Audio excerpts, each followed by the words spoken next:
There's a line to a quarry at the end of Thomas's branch. It goes for some distance along the road. Thomas was always very careful to whistle here in case anyone was coming.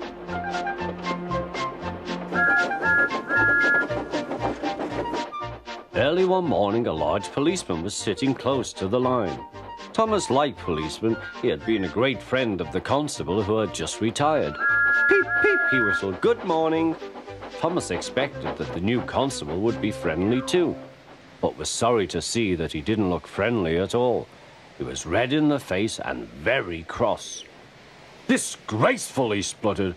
I didn't sleep a wink last night. It was so quiet, and now engines come whistling suddenly behind me.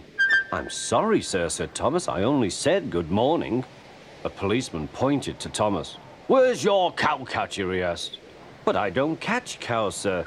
Don't be funny, snapped the policeman. He looked at Thomas's wheels. No side plates either, and he wrote in his notebook. Engines going on public roads must have their wheels covered and a cowcatcher in front to protect people and animals from being dragged under the wheels if they stray onto the line. You haven't, so you are dangerous. Rubbish, said Thomas's driver. We've been along here hundreds of times and never had an accident. That makes it worse, the policeman answered. He wrote regular lawbreaker in his book. Thomas puffed sadly away.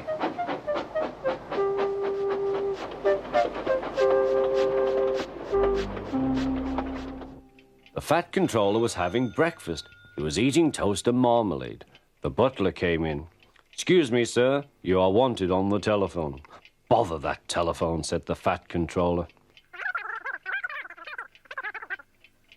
I'm sorry, my dear, he said to his wife. Thomas is in trouble with the police, and I must go at once.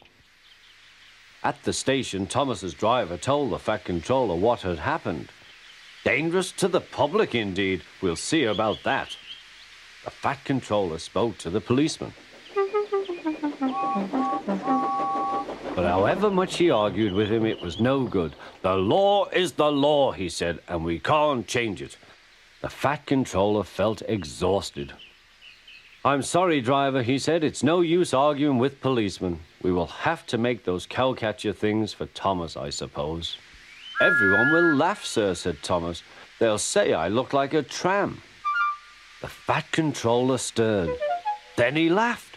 Well done, Thomas. Why didn't I think of it before? We want a tram engine. When I was on my holiday, I met a nice little engine called Toby. He takes trucks from the farms, but the lorries are taking over most of his work and he needs a change. He has cowcatchers and side plates. I'll write to his controller at once.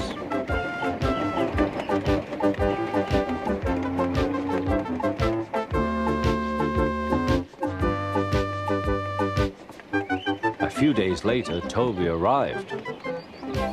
That's a good engine, said the fat controller. I see you've brought your coach, Henrietta. You don't mind, do you, sir? Asked Toby. The station master wanted to use her as a hen house, and that would never do.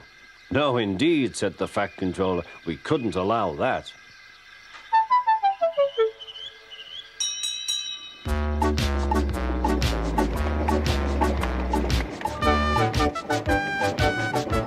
Toby made the silly trucks behave even better than Thomas did.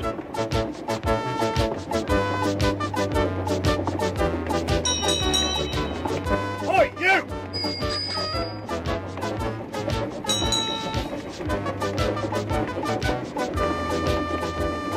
At first, Thomas was jealous, but he was so pleased when Toby rang his bell and frightened the policeman. They've been firm friends ever since.